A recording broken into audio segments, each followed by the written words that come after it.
नमस्कार, मैं राजू और आइए शुरू करते हैं नो पॉलिटिक्स। आज से 2 दिन पहले अर्थात 23 अगस्त को आंध्र प्रदेश के हैदराबाद में जो वहाँ के विधायक है, जो हिंदुत्ववादी चेहरा माने जाते हैं दक्षिण भारत के, टाइगर राजा सिंह, उनके एक रिमार्क को लेकर के अरेस्ट किया गया था। और उसी रिमार्क के बेस पर जब कोर्ट ने उसकी सुनवाई की तो कोर्ट ने कुछ गलत नहीं देखा तो कोर्ट ने उनको रिलीज कर दिया। रिलीज करने के बाद आप देखिए कि एक हैदराबाद के जो डीजीपी हैं उनका ये बयान आता है। आप बयान को पहले सुनिए। और हम तो ये इसको ईगो पे ले रहे एंड उसको हम रिमांड करने वाले हैं। हम ईगो पे ले रहे हैं पुलिस वाले, बिकॉज जो बात उसने किया बहुत गलत किया। एक मिनट भाई बात कर रहे तो पूरा सुने। जो सबके साथ वो गलत है, वो सबका प्रॉफिट मोहम्मद है, अब किसी का नहीं है, मेरा भी है, आपका भी है, सुभान अल्लाह, सबका है। उसको ऐसे बोलना बहुत गलत है। हम उसके ऊपर एक्शन लेंगे, कल भी बोला था। और मेरा बात सुन के कितने भी लोग करता, आज उसको लेके अरेस्ट करके ये जज के ऊपर जज के सामने प्रोड्यूस किया था। भाई बात करने दो, उसके बाद तुम्हारा मौका मिल जाएगा। सुन रहे उसकी बात सुन रहे। उसके बाद जो कोर्ट में आज एक पर्सनल बॉन्ड देके, एक दिन का पर्सनल बॉन्ड करके बोला है कि कल आ जाओ, क्योंकि तो वो इस कोर्ट एक दिन पे डिसाइड नहीं कर सकते। तो कल सेशन कोर्ट में हम 7 पब्लिक प्रोसिक्यूटर, 1 नहीं 2 नहीं 7 पब्लिक प्रोसिक्यूटर्स को लेके जा रहे हैं और हमारा जो कार्रवाई है हम पेश कर रहे हैं। देख लीजिए, ये पहली बार नहीं हुआ और उनका जो भी स्टेटमेंट है उसमें क्लियर कट बोला है। पहले ये उसका स्टेटमेंट को जो इंटेंशन है जो बहुत गलत है। ये ना एक बंदे के ऊपर इफेक्ट हो रहे, पूरा दुनिया में, जैसे कि आपने बयान में निश्चित तौर पे सुना होगा कि डीजीपी कह रहे हैं कि हमने इसको ईगो पर लिया है। जो राजा सिंह ने बोला था, जो तथाकथित जो उन्होंने अपमान किया था किसी का, हालांकि उन्होंने किसी का नाम नहीं लिया था, तो उसको लेकर के एक डीजीपी ऐसा बोल रहा है कि तुम्हारा पैगंबर हमारा पैगंबर सबका पैगंबर है, जबकि डीजीपी हिंदू है। तो क्या डीजीपी भी किसी खास मजहब वाले का होता है, ये हमें पता नहीं था, या ये किसी खास लेवल का, एक अलग लेवल का सेकुलरिज्म है जो दिख रहा है। उस बयान के बाद आज पुनः एक बार फिर से टाइगर राजा सिंह को अरेस्ट कर लिया गया किसी दूसरे केस को लेकर के।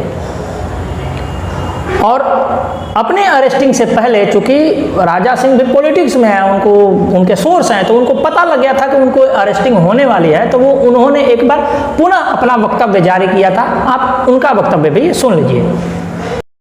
अभी मुझे सूचना मिली है कि आज या नहीं तो शाम में या नहीं तो अर्ली मॉर्निंग पुराने केसों को जोड़कर मुझे अरेस्ट कर सकती है पुलिस, क्योंकि कल मुख्यमंत्री कार्यालय में मीटिंग हुई और मुख्यमंत्री जी को भी अब ईगो आ गया कि किसी भी हालत में राजा सिंह को जेल में डाला जाए, या तड़ीपार किया जाए या पीडीआर डालकर उसको जेल में रखा जाए, ऐसी योजना चल रही है बोलकर मुझे इंटीमेशन आया। तो मैं मुख्यमंत्री जी को बताना चाहूंगा, ना हम गोली से डरते हैं, ना हम फांसी से डरते हैं और ना ही हम जेल से डरते हैं। धर्म युद्ध है, कोई हमारे भगवान को गाली दे ये हमें बर्दाश्त नहीं। और जो धर्म को ललकारेगा, जिस भाषा में वो समझेगा, उस भाषा में राजा सिंह नहीं, भारत का हर वो हिंदू, हर वो दुश्मन को जवाब देगा। जैसा कि इस वक्तव्य में आपने सुना होगा कि राजा सिंह कह रहे थे कि उनको किसी एक दूसरे केस में फंसाया जा सकता है, क्योंकि पुलिस और यहाँ के जो गृह मंत्री और यहाँ के जो मुख्यमंत्री सभी लोग राजा सिंह की बात को ईगो पे लिए हैं। ईगो पर लेकर के ये काम हो रहा है। जब पुलिस महकमा का पूर्ण रूप से इस्लामाइजेशन हो जाए तब उसका तो जवाब ही क्या। उसमें तो एक सोने पे सुहागा वाला बात हो जाता है कि एक तो वहाँ की पार्टी टीआरएस, उसके साथ एआईएमआईएम, उसके साथ गठबंधन है, जो एक बहुत छोटी गठबंधन, छोटी वहाँ की पार्टी है, वो गठबंधन में और जो हिंदुत्ववादी पार्टी का जो सबसे बड़ा चेहरा था राजा सिंह, उसको अपनी पार्टी ने खुद निकाल कर फेंक दिया, मरने के लिए छोड़ दिया। लड़ो मरो जो करना है करो। हालांकि जब 2 दिन पहले उनको पहली बार रिलीज किया गया था अदालत के द्वारा, तो उन्होंने ये कहा था कि धर्म सर्वश्रेष्ठ है और धर्म के लिए पार्टी को वो त्यागना जायज समझते हैं और धर्म के लिए वो जान देना और जान लेना दोनों जानते हैं। ये बात उन्होंने बिल्कुल स्पष्ट तरीके से बिना किसी लाग लपेट के बोला था। इसमें कोई शक नहीं कि उस एरिया में लड़ने वाला, हिंदुओं के पक्ष में लड़ने वाला एकमात्र जो चेहरा है वो टाइगर राजा सिंह है। बाद में उसको बीजेपी में वो आए थे और अब बीजेपी ने खुद उनको निष्कासित कर दिया है। इन सारे मुद्दों पर बीजेपी उस तरीके से खामोश है जैसे कि टाइगर राजा सिंह ने किसी का भैंस खोल लिया हो। ऐसा लग रहा है कि अब बीजेपी किस डायरेक्शन में जा रही है ये आप लोग अच्छी तरीके से जानते हैं। जो पिछले 2 सालों से बीजेपी का जो डिग्रेडेशन हुआ है, बिल्कुल रसातल में चली गई है। इनके कहने और करने में बहुत फर्क दिख रहा है और पूर्ण रूप से तुष्टीकरण की सारी पराकाष्ठाओं को तोड़ते हुए बीजेपी बहुत तेज गति से देश को इस्लामाइजेशन के दिशा में ले जा रही है। ये मेरा अनुमान है, ऐसा मैं दावा नहीं करता कि मेरा अनुमान सही है, लेकिन मुझको ऐसा लगता है कि ये हो रहा है। अब जब वहाँ पे सर तन से जुदा के नारे लगे, तो नारे लगने के बाद वहाँ के पुलिस ने कुछ कार्रवाइयाँ की, कुछ लोगों को तकरीबन 100 जिहादियों को पकड़ा। पकड़ने के बाद आधी रात को हैदराबाद का जो सांसद है, बताइए एकमात्र सांसद है वो असदुद्दीन ओवैसी, उसको मीडिया ने और यहाँ के पॉलिटिकल आइडियोलॉजी ने उसको इतना बढ़ा चढ़ाकर पेश किया है कि जैसे वो बहुत बड़े किसी पार्टी का बहुत बड़ा लीडर है। वो एक तुच्छ केवल एक सांसद है और उसकी हैसियत ये है कि जब खोलो तब वो टीवी चैनल पर दिखता है। वो आज एजेंडा सेट कर रहा है और बीजेपी 303 सांसदों को लेकर के बिल्कुल खामोश हैं, अपने लोगों को मरवा रही है।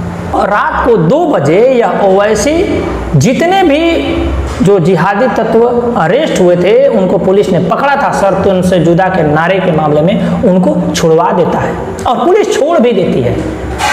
यही होता है जब किसी राज्य का गृह मंत्री भी विशेष समुदाय वाला हो और जब कोई विशेष समुदाय वाला क्राइम करता है तो यही होता है कि जब भी कोई विशेष समुदाय वाला उसको फोन करता है, वहाँ के डीजीपी को, वहाँ के एसपी को, वहाँ के पुलिस प्रशासन को, पुलिस प्रशासन के हाथ पांव फूलने लगते हैं और उसको छोड़ दिया जाता है। सैकड़ों की संख्या में ऐसे लोगों को छोड़ा गया।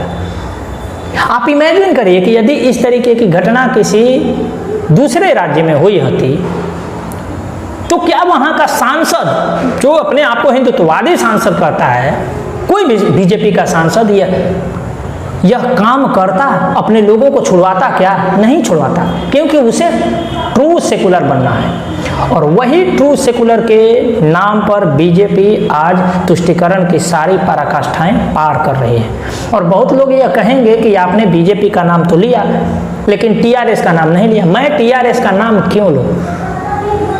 हिंदुत्ववादी पार्टी आप हैं, आप अपने आप को भगवा चोले का अलंबरदार मानते हैं। हालांकि अब जेपी नड्डा ने वो जो आइकोनाइजेशन था कि भगवा मतलब बीजेपी, उसको उतार कर फेंक दिया है उस चोले को, और जेपी नड्डा ने कहा है कि भगवा डज नॉट मीन बीजेपी। और अब ऐसा लग रहा है कि बीजेपी का मतलब हरा हो गया है और अब बीजेपी के जो चुनाव चिन्ह है वो कमल, और उसमें जो भगवा रंग पहले दिखता था वो धीरे धीरे वो भगवा समाप्त होता जा रहा है और कुछ दिनों बाद बीजेपी पूर्ण रूप से हरी हो जाएगी। आपका बहुत बहुत आभार। नमस्कार।